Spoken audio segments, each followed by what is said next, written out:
Kerajaan Singosari merupakan salah satu kerajaan bercorak Hindu-Buddha yang berdiri sejak tahun 1222 Masehi sampai 1292 Masehi. Kerajaan Singosari berada di wilayah Jawa Timur, lokasi pastinya berada di Kecamatan Singosari, Kabupaten Malang. Nama asli dari Kerajaan Singosari bernama Kerajaan Tumapel yang beribu kota di Kutaraja, namun saat pemerintahan Kertanegara, namanya berubah menjadi Singosari. Raja pertama ialah Ken Arok, pendiri dari kerajaan Singosari tersebut. Salah satu kitab yang menjelaskan awal mula Tumapel berhasil mengalahkan Kediri adalah kitab Paraton. Dalam kitab ini dijelaskan bahwa posisi Ken Arok adalah pengawal, namun dia membunuh Tunggal Ametung, kemudian memperistrikan Dedes yang saat itu sedang mengandung. Anak Ken Dedes dengan Tunggal Ametung kemudian lahir dan diberi nama Anusapati. Raja selanjutnya dalam sejarah kerajaan Singosari adalah Anusapati. Dikisahkan bahwa Anusapati membunuh Ken Arok untuk membalaskan dendam atas kematian Tunggal Ametung. Masa pemerintahan Anusapati hanya berjalan selama 3 tahun.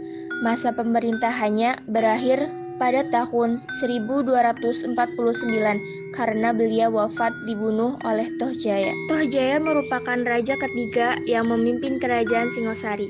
Tohjaya membunuh raja sebelumnya yaitu Anusapati.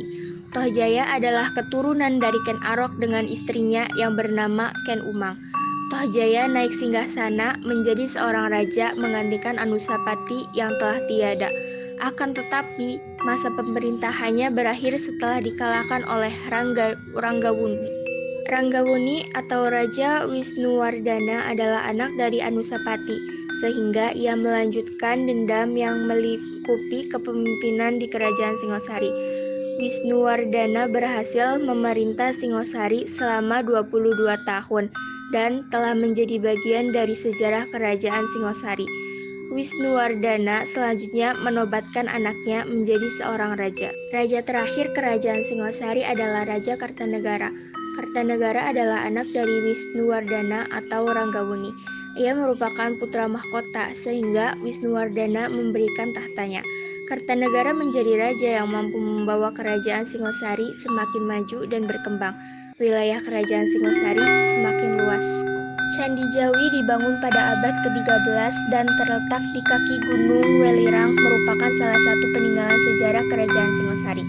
Candi Jawi merupakan tempat pendarmaan raja terakhir Singosari yaitu Kertanegara. Candi ini mulanya didirikan untuk tempat peribadatan yang dibangun atas perintah Kertanegara. Diduga kuat masyarakatnya menggantungkan kehidupan pada sektor pertanian. Di samping itu, keberadaan Sungai Brantas juga dimanfaatkan oleh rakyat maupun penguasa Singosari untuk membangun sektor perdagangan. Berdasarkan Kitab Negara Kertagama, Pararaton, dan Berita Cina diketahui bahwa masyarakat Singosari terbagi atas kelas atas atau keluarga raja dan bangsawan, dan kelas bawah atau rakyat jelata. Di samping itu, ada pula kelompok tertua agama, baik pendeta Hindu atau Buddha.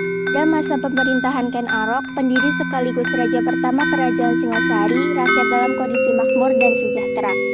Namun, kehidupan sosial ekonomi pada masa Anusapati kurang mendapat perhatian karena raja justru sibuk berjudi, mabuk, dan sabung ayam, bukan membangun kerajaan.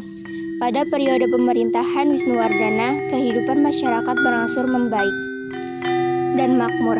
Kemudian, di bawah kekuasaan Raja Kartanegara, perekonomian tertata dengan baik. Bahkan kerajaan Singosari menjadi besar dan makmur. Sektor perdagangan dan pelayaran Singosari berkembang pesat dengan komoditas yang diperdagangkan berupa beras, emas, kayu, cendana, dan rempah-rempah. Pada periode ini, Singosari berhasil menguasai jalur perdagangan dari Selat Malaka hingga Kepulauan Maluku. Kehidupan kebudayaan masyarakat Singosari dapat diketahui dari peninggalan candi-candi dan patung-patung yang berhasil dibangunnya. Candi hasil peninggalan Singosari diantaranya adalah Candi Kidal, Candi Jago, dan Candi Singosari. Adapun arca atau patung hasil peninggalan kerajaan Singosari antara lain patung Ken Dedes sebagai perwujudan dari Prajnaparamita, lambang kesempurnaan ilmu, dan patung Kertanegara dalam wujud patung Joko Dolog ditemukan di dekat Surabaya, dan patung Amoghapasa juga merupakan perwujudan Raja Kartanegara yang dikirim ke Dharmaraja ibu kota kerajaan Melayu. Kedua perwujudan patung Raja Kartanegara, baik patung Joko Dolog maupun patung Amoghapasa, menyatakan bahwa Raja Kartanegara menganut agama Buddha beralih Tantrayana atau Tantrisme.